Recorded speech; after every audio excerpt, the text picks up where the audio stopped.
everybody, and welcome to Nathan on Shuffle and to my latest episode of New Music Weekly. It's July 12th, 2024, and this is the show where I give you guys the prog news for the week, and I introduce you guys to a curated list of prog singles that I've put together of some new music coming out that I'm really excited for, that I think you guys should dive into and listen on your own. The links are always in the description to the YouTube videos and to a playlist that features these songs, so I would really appreciate it if you check them out if you are interested in what I'm discussing in the episode.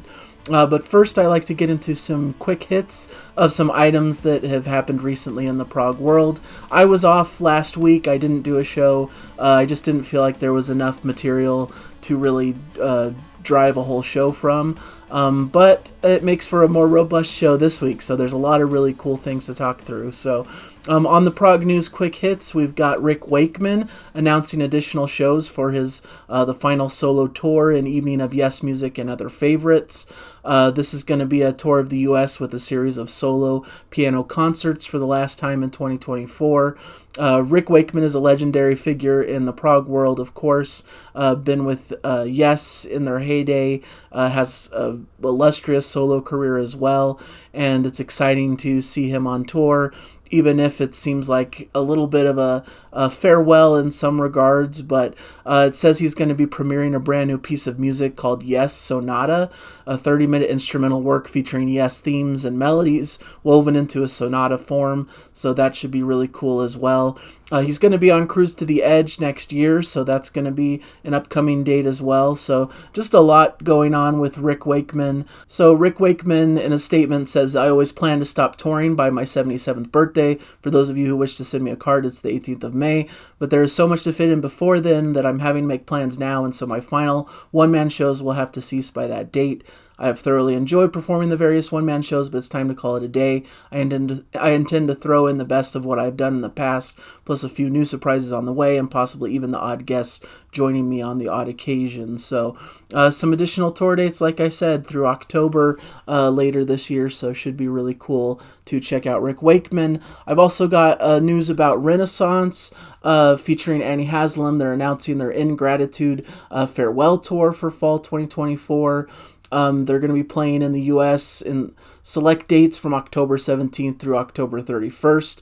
This will mark 54 years since the formation of the band and its 16th consecutive year of touring since its reactivation in 2009. So some really interesting figures there. The shows are going to include some stunning arrangements of tracks such as Ocean Gypsy, Northern Lights, Forever Changing, Mother Russia, Carpet of the Sun, Ashes Are Burning, and other classics. Miss Haslam is going to be joined on stage by longtime musical associate Rave Tassar on piano, along with Mark Lambert on vocals and guitar, Jeffrey Langley on keyboards and vocals, Frank Pagano on drums, percussion, vocals, and John Galgano on bass. So really cool to see Renaissance out there performing. Should be a good show to check out if you're in the area for those dates. King Crimson is announcing a live concert that they're releasing on vinyl and CD in September, a 1982 French concert that they did. The release is going to be called Sheltering Skies, live in Fréjus. August 27th, 1982 was the date of that concert, and it's going to be released through Panegyric and DGM on September 6th. And so it's going to be released on double vinyl for the first time and as a standalone CD as well. So a lot to enjoy for King Crimson fans for that 82 concert. Should be fun. It was done while King Crimson was touring Europe with their label mates Roxy Music in support of their album Beat, which was their second album from the 1980s, with the lineup of Robert Fripp, Bill Bruford, Tony Levin, and Adrian Belew. So a really exciting release coming up from them in September to look forward to. And just a little note here, Elder announces a new BB Sessions album live at BBC Maida Vale Studios on August 30th is when that's being released. So just a small live set by Elder, who are a really cool, experimental rock band, kind of doing more psychedelic, kind of stoner rock, perhaps you could call it. But one of my favorite groups. I think they're really talented, and so I wanted to mention that live set. But let's get into the prog singles, which is a bit of a expanded list this week, just because I wanted to throw in a couple singles that I would have included last week if I had done a show. We've got Big Big Train, A Boy in Darkness. This is from their live set that's upcoming, live in London 2023. The live set that they just announced today is going to be called A Flare on the Lens. And this is going to be a pretty big sprawling set. A 2 CD and Blu-ray package, I believe, is available. And it's looking at their longest ever tour to date that they did in 2023 in the UK and Europe. And they did 2 triumphant concerts at London's prestigious Cadogan Hall. And now these 2 concerts are going to be included in this release, which is going to be coming out on Inside Out Records September 13th, 2024. So really excited for this release and for all that's going to be included. A limited 3 CD and Blu-ray media book with the concert film audio mixed in 5.1 surround sound and stereo. A gatefold 180 gram 2 LP vinyl version is also available, which features a carefully selected range of material from the Cadogan Hall shows. So this should be a really notable release, and the single Boy in Darkness, which of course comes from their English Electric albums, is a fantastic showcase. It's a great set to showcase Alberto Bravin, who's their new lead singer, who's been doing a fantastic job, and will feature a couple tracks from their most recent album, The Likes of Us. So it should be a really cool release. I'm really excited for it. One of my favorite bands, obviously. Number 2, King Gizzard and the Lizard Wizard have released a single called Les Risqués. This is from their upcoming album called Flight B741, releasing on August 9th. Maybe more in the kind of psych rock vein. Really cool kind of classic rock vibe on this track, a bit of a funky feel. Not quite capital P Prog, but I think the band have a very progressive aesthetic in how they hop genres and do different things. So I think they fit in a progressive theme show. So really cool to see what this upcoming release will have on the table. They're notable for releasing tons of records all the time, and so this is just another one to put in their pantheon. Should be one to check out. Number 3, sometime in February with their track The Bad Fight, featuring Paul Wagoner, who's, I believe, from BT Bam, if I remember that right. Yes, Paul Wagoner from Between the Buried and Me.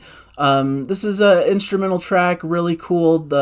This group sometime in February just signed to Inside Out Records, so they should be having probably some kind of album release in not too distant future. Really cool instrumental progressive metal that I think a lot of you will enjoy. Some really cool playing and very tasty. They also have announced some US live dates in July, so they can be checked out in a few places across the US. So really cool new group. A couple catch-up picks from last week, like I mentioned. Bent Knee had a track called Illiterate. Bent Knee is kind of an art rock style band. Really quirky, really fun. They've been a band I've followed for quite some time. Their upcoming album is going to be called 20 Pills Without Water, coming out August 30th via Take This to Heart Records. They have a little bit of a refined lineup. I think a couple members have left the group since their previous release.